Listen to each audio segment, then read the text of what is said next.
I want to ask you guys an honest question. How many of you believe information more when you see a chart that's presented with it? Just gut reaction. How many of you believe it more? Almost everybody. A couple of years ago, some scientists at USC did a study where they asked participants to look at some claims around a new drug therapy, and they said, read this text. How much do you think this therapy works? And then that was their control group. And with the second group, they said, read this text that has a couple of charts. How much do you believe this drug therapy works?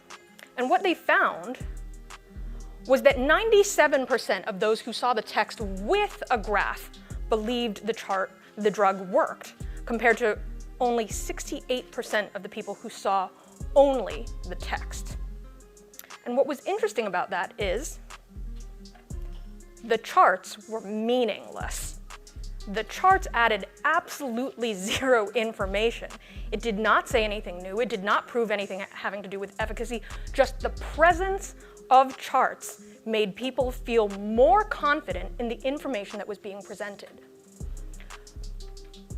With my graduate students, one of the things that we talk about is this idea of heuristics. And if you're not familiar with that word, it's really all about the shortcuts that we use in our minds to make decisions quickly in our day-to-day lives.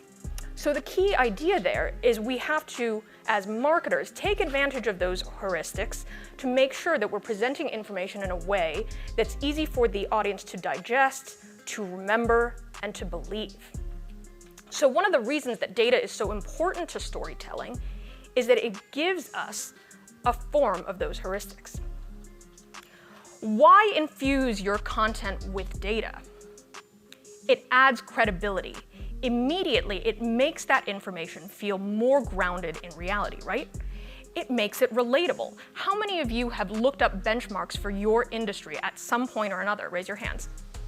Again, the vast majority of us, right? We want to relate to other people, and data and the collection of it helps us to do that. It makes the information concrete. That's certainly one of the reasons that we include it in most of the strategies that we write. It allows us to tell people what is true in the world. And finally, it makes it memorable. One of the key things that we have to think about in social media, right, is this something that people would hang their hat on and be able to recall? Is it something that will make people feel like, I learned something from that fact? Now, the vast majority of us at some point in our lives have done that thing, right? We're talking to a friend or sharing a story and you go, oh yeah, I heard a stat about that. I'm pretty sure it was like 85% of people, blah, blah, blah, blah, blah. And then your friend goes, where did you hear that? And you're like, I have no idea, right? Happens to you, happens to me. I'm very guilty of that. But you know that that fact, that data point was really specific, and it helped you to understand the concept, even if, quite frankly, the number wasn't exactly right. You know as well as I do, that number was probably like 83, but you said 85. It's fine. When you think about your social media content, one of the things that you have to do is ground it in a really strong content strategy, right? That's something that we spend a lot of time on with our clients. How can we help you to have content that your audience really wants? And one of those kinds of content is, of course, things that are data-oriented.